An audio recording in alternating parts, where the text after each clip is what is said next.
One morning when he arrived, Duck's whistle was out of order. He had worked late the night before, and his driver and fireman had used it to boil eggs for their supper. But something had gone wrong, and next morning, when he wanted to whistle, Duck found he could only make burply noises. He was upset about it. "Never mind," said his driver. "It must be a bit of that egg which broke. We'll clean it out presently when we've got time. Meanwhile, no one will mind." But Mike made rude remarks about it. "Splee, splee," mimicked Mike. "It's shocking. If engines can't whistle properly, they shouldn't try." "Then why do you?" asked Duck. "Why do I do what?" "Try to whistle, of course."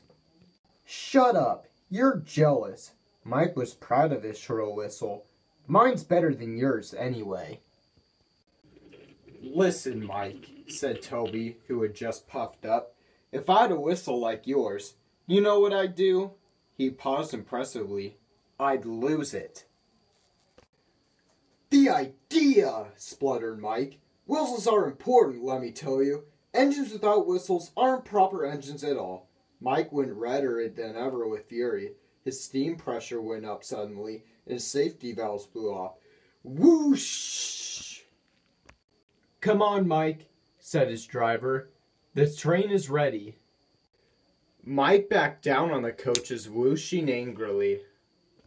When all was ready, he started with a rude jerk. "Come on! Come on! Come on!" he puffed. "What's bitten him?" wondered his driver. "He doesn't like coaches, but he's never been as bad as this."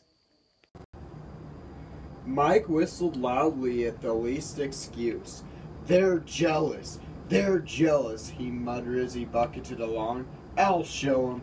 I'll show 'em." "He's in a flaming temper over something," remarked his driver. He was relieved when they reached the end station. He looked Mike all over, but saw nothing wrong. He tried to soothe him, but Mike still sizzled crossly. "It beats me," he said at last.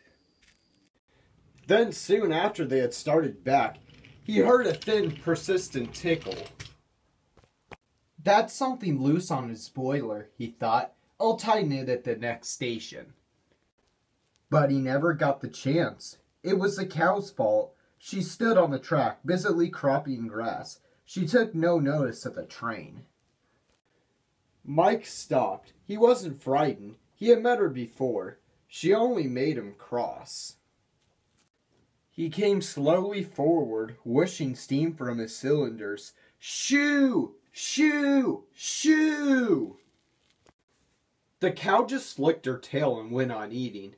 Mike felt exasperated. He tried whistling. He wanted to say, "Get out of my way, you stupid animal!" but he didn't get far.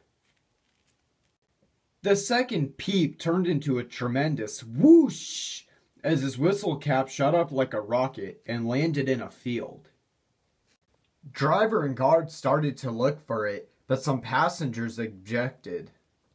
"We can't waste time with whistles," they said. "We must catch our train." Mike was dismayed. "They're aboard saying whistle," he protested. "I mustn't pass those without whistling. That's orders. Please find it."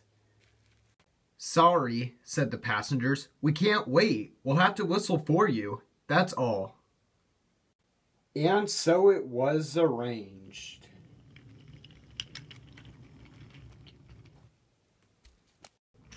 Whenever they saw a board, guard, driver, and the passengers all whistled. They made more noise than Mike ever did, and thought it was splendid fun. Mike mourned for his lost whistle. He hoped his driver would give him a new whistle when they got home. He was disappointed. "I've no spare whistles," said the small controller sternly, "so you'll have to wait. It serves you right for being such a crosspatch." To make matters worse, Duck and Toby heard about the incident, and they rushed to the station at once. "What's that?" asked Duck as they saw Mike. "Shh!" whispered Toby. "Take no notice. It's an improper engine."